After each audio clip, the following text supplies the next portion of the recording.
हाय, नमस्ते, जय श्री कृष्णा, राधे राधे। कैसे हैं आप सभी? उम्मीद करती हूँ कि आप सभी अच्छे होंगे, स्वस्थ होंगे। तो भाई थंबनेल देखकर तो आप समझ ही गए हैं कि मैं अपने मायके जा रही हूँ। और कहाँ जा रही हूँ? राजगढ़ ब्यावरा जा रही हूँ, क्योंकि ब्यावरा ही मेरा मायके है। और सबसे खुशी की बात है कि भाई इस बार जब मैं अपने मायके जा रही हूँ तो मुझे इतनी बड़ी खुशखबरी मिल रही है कि राजगढ़ में हो रही है शिव पुराण कथा। ये मेरे लिए बहुत ही सौभाग्य की बात है।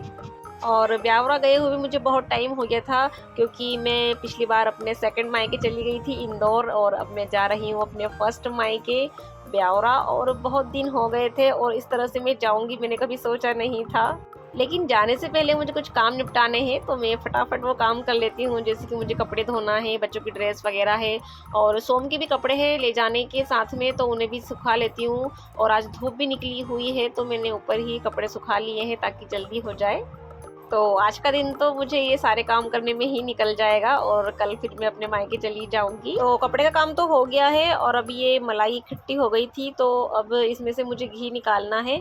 लेकिन इसे मैं डायरेक्ट गर्म करके घी नहीं निकालूंगी, इसकी मुझे छाछ भी निकालना है। तो मैं इसे मिक्सर में करके और फिर इसकी छाछ भी निकल जाएगी और इसका मक्खन भी बन जाएगा। और मक्खन के बाद फिर घी, अगर घी नहीं बनाना हो तो सिर्फ मक्खन ही यूज़ करना हो तो उसे भी हम कर सकते हैं। तो इसमें पहले थोड़ा सा पानी मिला लिया है और इसके बाद इसको मिक्सर में चला लूँगी। और देखिए मेरा ये मक्खन भी निकल गया है। तो ये ऊपर से सारा मक्खन आया हुआ है। अगर कभी कभी होता है कि मौसम की वजह से इसमें मक्खन नहीं निकल पाता है, तो मैंने यहाँ पर गर्म पानी भी रख दिया है। तो ठंडा और गर्म पानी मिक्स करके मैं इस तरह से मक्खन निकाल लेती हूँ। अब अगर इसे चाहे तो डायरेक्ट भी रोटी पर लगा सकते हैं, या फिर गर्म करके घी भी निकाला जा सकता है। तो कपड़े भी धुल गए और मक्खन भी निकल गया है। और अब तीसरा काम है गेहूं बीनने का। भाई ये काम तो करके जाना बहुत ज़रूरी है। अभी तीनों बच्चे स्कूल गए हुए हैं, तो सोम भी नहीं है परेशान करने के लिए। अगर वो होता तो इस तरह से मैं गेहूं कभी बीन ही नहीं पाती, और क्योंकि वो सारे गेहूं को इधर उधर कर देता और सब फैला देता। तो वो स्कूल है तब तक मैं गेहूं वाला काम भी निपटा देती हूँ। और गेहूँ छानते ही छानते ये तीसरी बार फ़ोन आया है। कभी मम्मी का फ़ोन आ रहा है, कभी भाभी का आ रहा है कि कितनी बजे तक निकलोगे और कब तक पहुँचोगे। और गेहूँ बीनने के बाद मैंने क्या किया, थोड़ी सी थक गई थी तो मैं लेट गई थी। और अब आप देखिए कि मैं क्या कर रही हूँ। मैं बना रही हूँ यहाँ पर मूंग दाल के पकौड़े, क्योंकि बारिश हो गई है और थोड़ी सी देर ही कपड़े सूखे मेरे और मुझे फिर से लाना पड़ा, तो बाकी मुझे पंखे में ही डालना पड़ा। तो यहाँ पर मैं ये मूंग की दाल जो बिना छिलके वाली है इसको पीस लेती हूँ, और ये हरी मिर्ची और नींबू के साथ खाने में बहुत टेस्टी लगती है। तो यहाँ पर मैंने दाल को पीस लिया है और अब इसमें डालूंगी हल्दी। हल्दी मैंने पहले ही डाल ली है, नमक डाल देती हूँ। और ये मैंने सौंफ को दरदरा करके ही रख रखा है, तो 1 चम्मच ये डाल देती हूँ। बहुत ही अच्छा टेस्ट आता है इससे। और जीरा भी डाल देते हैं, और हरी मिर्ची मैं इसमें नहीं डालूंगी, सिर्फ हल्की सी लाल मिर्ची ही डाल दूँगी। और अब मैं बना रही हूँ भाई पकौड़े, चम्मच से ही डाल रही हूँ। और हरी मिर्ची को भी तल लिया है, और ऊपर से फिर नींबू डाल देंगे। आधा दिन तो काम में हो गया, और फिर थोड़ी सी देर मुझे नींद लग गई तो सारा काम डिस्टर्ब हो गया है। फिर से वही चाय दूध और खाने में लग जाना है। तो मैं अभी शाम वाला काम भी ख़त्म करके और फिर अब रात को ही अपनी पैकिंग करूँगी। तो सबका पकौड़े का नाश्ता और चाय भी हो गई है, और अभी मैं थोड़ी देर के लिए ऊपर आई हूँ मौसम देखने के लिए, क्योंकि अभी पानी तो आया था लेकिन इतना नहीं आया था। इसलिए सोम के पापा फिर से शाम को भी पौधे में पानी दे रहे हैं। सुबह तो देते ही हैं, ये तो उनका डेली का काम है, ऊपर आकर और पौधों को देखना, उनकी देख रेख करना। और देखिए सोम के पापा ये बेलपत्र का पौधा भी लेकर आ गए हैं। बहुत दिनों से इच्छा थी, क्योंकि एक बार लेकर आए थे तो वो लगा नहीं था। इस बार शिव जी की कृपा हो जाए और ये पौधा अच्छे से लग जाए बस।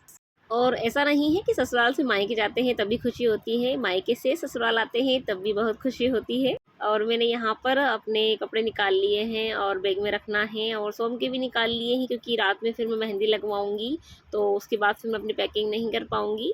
सामान भी बहुत हो जाता है ले जाने का, बच्चों के कपड़े, और बारिश का मौसम है तो फिर सूखने में दिक्कत आती है ही। यहाँ से एक बैग लेकर जाते हैं तो वहाँ से 2 तो हो ही जाते हैं, क्योंकि वहाँ भी कुछ लेने में आ ही जाता है। और सोच सोच के सामान रखना पड़ रहा है कि कहीं कुछ भूल ना जाऊँ। तो अब हो गई है रात, तो अब मैं फटाफट कीमी से मेहंदी लगवा लेती हूँ, फिर जल्दी उठना भी है। तो देखिए यहाँ पर कीमी ने स्टार्ट कर दी है मेरे हाथों में मेहंदी लगाना। अब मेरे साथ साथ सोम को भी शौक आया कि उसे भी मेहंदी लगवाना है, तो वो भी अपने हाथों पे कुछ भी कर रहा है।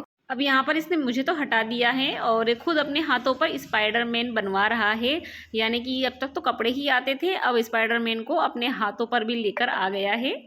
अब पता नहीं मेरा नंबर कब आएगा, लेकिन आप देखिए यहाँ पर प्रावी ने भी बहुत सुंदर मेहंदी लगाई है और वाकई में इसने खुद ने लगाई है। और इसने पहले कॉपी पर बना लिया था और फिर उसके बाद मेहंदी से बना रही है। मतलब अब नेक्स्ट टाइम मैं प्रावी से ही लगवाऊंगी। मुझे भी आज ही पता चला है कि प्रावी इतनी सुंदर मेहंदी लगाती है। और यहाँ पर कीमी ने मेरा एक हाथ कंप्लीट कर दिया है और आप देखिए कितनी सुंदर लग रही है मेरी मेहंदी। तो फ्रेंड्स मेरे एक हाथ में तो मेहंदी लग गई है और एक और हाथ है, अगर कीमी को टाइम मिलेगा तो वो लगा देगी, नहीं तो कोई बात नहीं है। और अगले ही दिन सुबह सुबह हम निकल लिए थे ब्यावरा के लिए और पापा भी हैं, वो भी पीछे बैठे हुए हैं। और यहाँ पर सोम अपनी मेहंदी दिखा रहा है, जो उसने स्पाइडरमैन बनवाया है, उसका जाला भी बनवाया है। और दोनों ही इंतज़ार कर रहे हैं कि कब ब्यावरा आ जाए। और यहाँ पर सोम दिखा रहा है आपको ये लेज़र लाइट, जो इसने रास्ते में से ख़रीद ली थी। सारंगपुर से हमने बस चेंज की थी, तो वहाँ बस स्टैंड पर इसने खिलौने की दुकान देख ली, तो बस जिद करने लगा है कि नाना जी मुझे यही चाहिए। तो नाना जी ने फिर इसको ये लेज़र लाइट दिलाई। अगर नहीं दिलाते तो हमारी बस छूट जाती, क्योंकि ये बस में चढ़ने को बिल्कुल तैयार ही नहीं था। और मौसम भी अच्छा हो रहा है, धूप भी नहीं है और पानी आ गया था, तो अच्छी ठंडाई है। और बस इंतज़ार कर रहे हैं कि कब ब्यावरा आ जाए। और हमारा ब्यावरा आ गया है, तो ये यहाँ का है बाईपास।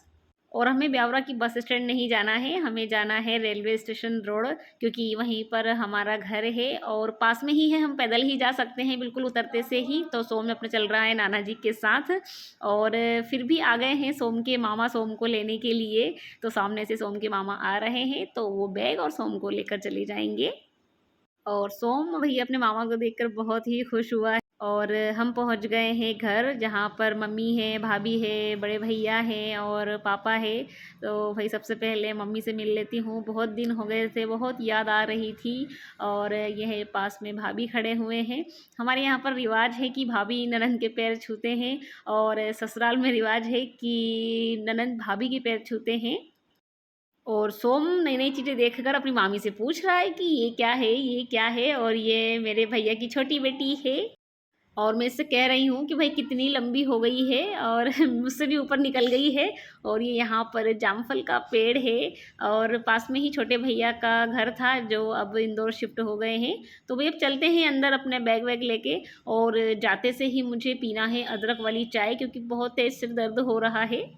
और आ गई हूँ मैं किचन में और भाभी बना रहे हैं अदरक वाली चाय, जिससे भाई मेरा जो सिर दर्द है वो सब सही हो जाएगा। तो फ्रेंड्स कैसा लगा आपको मेरा आज का ब्लॉग, वहाँ से लेके यहाँ तक का? अगर आपको पसंद आया है तो प्लीज़ लाइक कर दें। और अगर आप आगे और भी ब्लॉग देखना चाहते हैं तो चैनल को सब्सक्राइब कर दीजिए। तो जल्दी मिलते हैं अपने अगले ब्लॉग में, तब तक के लिए बाय।